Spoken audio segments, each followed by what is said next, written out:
Hello.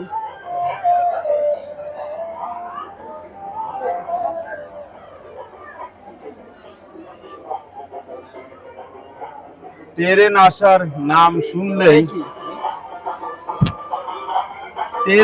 নাম শুনলেই মানুষ জীবনের মায়া ত্যাগ করে দিয়ে হুমড়ি খায়ে পড়তেছে। আল্লাহ না করুক, দেখেন অবস্থা, আল্লাহ না করুক কোন রকম যদি স্লিপ করে পড়ে যায় তাহলে জীবন ওখানেই শেষ। সময়ের চেয়ে জীবনের মূল্য অনেক অনেক বেশি। কেন মানুষ এটা বোঝে না? ট্রেন তো গন্তব্যেই দাঁড়াবে, এটা যশোর স্টেশন, এখানে তো দাঁড়াবে, তাহলে কেন এভাবে হুমড়ি খেয়ে পড়ার দরকার? যে কোনো সময় বড় ধরনের দুর্ঘটনা মানুষ কেন এটা বোঝে না?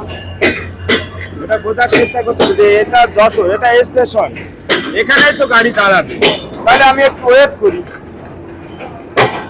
দেখেন কি অবস্থা, হুমড়ি খেয়ে পড়ছে, যে কোনো সময় পা স্লিপ করে পড়লেই জীবন শেষ।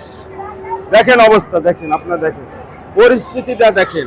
মানুষ যদি বাই সিরিয়াল অনুযায়ী ওঠে তাহলে সবাই উঠতে পারে, কেউ কোনো প্রবলেমে পড়ে না, অথচ মানুষ পাগল হয়ে গেছে। বিষয়টা দেখেন, জীবনের প্রতি কোনো মায়া নেই। দেখেন ট্রেনটি দাঁড়ানো মাত্র দেখেন দৌড়ি হুমড়া হুমড়ি, কি একটা পরিবেশ।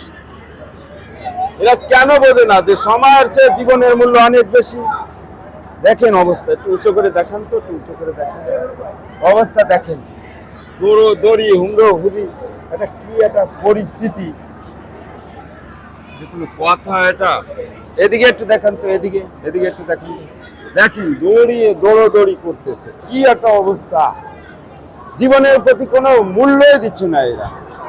কিভাবে ট্রেনে উঠবে এই এরে ঠেলে ও উঠতেছে, ওরে ঠেলে ও উঠতেছে। ইনকেস যদি এরকম পোলে একটু পোলে দেখান, পোলে যদি এরকম পা স্লিপ করে পড়ে যায়, ওখানে জীবন শেষ, ওখানে জীবন শেষ। দেখেন এখানে যে কোনো সময় দুর্ঘটনা ঘটে যেতে পারে, পারে না? একটু এদিকে আসেন, এ দেখেন